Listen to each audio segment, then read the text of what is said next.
Welcome to number 1 news. This is మల్లిక.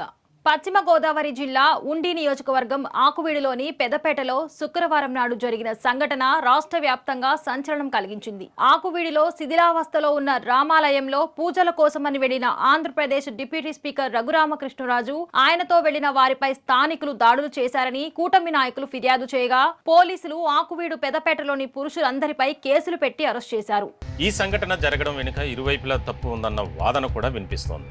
దాదాపు 100 సంవత్సరాల క్రితమే ఆకివీడిలో రామాలయం ఉందని, ప్రస్తుతం అది శిథిలావస్థకు చేరుకుందని, రామాలయాన్ని తిరిగి నిర్మించాలని కొంతమంది రఘురామకృష్ణరాజును కోరారు. ఈ నెల 8వ తేదీన రఘురామకృష్ణరాజు కొంతమందిని తీసుకుని ఆకివీడిలోని పెదపేట వెళ్ళగా అక్కడ ఉన్న స్థానికులు రామాలయం నిర్మాణం చేయాలన్న ఆలోచన సరైంది కాదని, తామంతా క్రిస్టియన్స్ అని, అక్కడ గొంతేనమ్మ దేవతను పెట్టి పూజిస్తున్నామని చెప్పారు. ఇంతమంది క్రిస్టియన్స్ మధ్యన రామాలయం ఎలా నిర్మిస్తారని డిప్యూటీ స్పీకర్ ను ప్రశ్నించారు. క్రిస్టియన్స్ ఉన్న చోట రామాలయం కట్టకూడదన్న నిబంధన ఏమీ లేదని, తాము రామాలయం నిర్మిస్తామని రఘురామకృష్ణరాజు కరాఖండిగా చెప్పారు.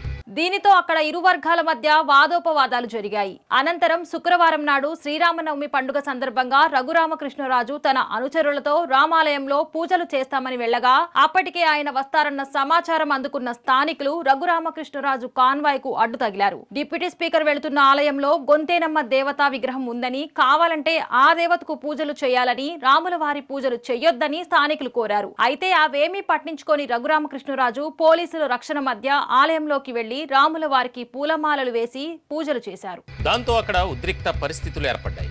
స్థానికులు కొంతమంది రఘురామకృష్ణరాజు కార్లపై రాళ్లు విసిరారు. పోలీసుల సహకారంతో రఘురామకృష్ణరాజు అక్కడి నుంచి వెళ్ళిపోయారు. రఘురామకృష్ణరాజు వెళ్ళిపోయిన తర్వాత స్థానికులు ఆయనతో వచ్చిన వారిపై కర్రలు, రాళ్లతో దాడులు చేశారు. ఈ దాడుల్లో జనసేన పార్టీకి చెందిన కొంతమంది నాయకులు, ఇతరులు గాయపడ్డారు. వెంటనే వారిని చికిత్స కోసం ఆసుపత్రికి తరలించారు. పోలీసులు ఆ ప్రాంతంలో 144 సెక్షన్ విధించారు. తాను వస్తున్న విషయం ముందే తెలుసుకున్న స్థానికులు బయట వారిని కూడా పిలిపించారని, వారు కర్రలకు మేకులు తగిలించి వాటితోనూ రాళ్లతోనూ తమ వారిపై దాడులు చేశారని, ఇదంతా ముందస్తు వ్యూహం ప్రకారమే జరిగిందని రఘురామకృష్ణరాజు ఆరోపించారు. అయితే రెచ్చగొట్టేలా వ్యాఖ్యలు చేసి ఘర్షణ జరిగే వాతావరణం సృష్టించింది రఘురామకృష్ణరాజు, ఆయన అనుచరులేనని స్థానికులు ఆరోపిస్తున్నారు. రఘురామకృష్ణరాజుపై దాడులు చేశారన్న నెపంతో తమ వారిని అరెస్ట్ చేశారని, అందులో చిన్నపిల్లలు కూడా ఉన్నారని వారంటున్నారు. స్థానికులు శ్రీరామనవమి సందర్భంగా వచ్చిన రఘురామకృష్ణరాజును పూజలు చేసుకొనిచ్చినా, రఘురామకృష్ణరాజు స్థానికులు చెప్పినట్లు గొంతేనమ్మ అమ్మవారికి పూజలు చేసి వెళ్లిపోయినా ఎటువంటి ఘర్షణ జరిగేది కాదు. ఇరు వర్గాలు పంతాలకు పోవటం వల్ల సమస్య వచ్చింది. భారతదేశం విభిన్న మతాలు, కులాలు, సంస్కృతుల సమ్మేళనం. ఎవరికి నచ్చిన దేవుణ్ణి వారు పూజించుకోవటానికి, ఎక్కడైనా దేవాలయాలు నిర్మించుకోవటానికి రాజ్యాంగం పూర్తి స్వేచ్ఛనిచ్చింది. అయితే వ్యక్తిగత ద్వేషాలు, పట్టింపులకు పోయినప్పుడు ఇటువంటి సంఘటనలు జరుగుతున్నాయి.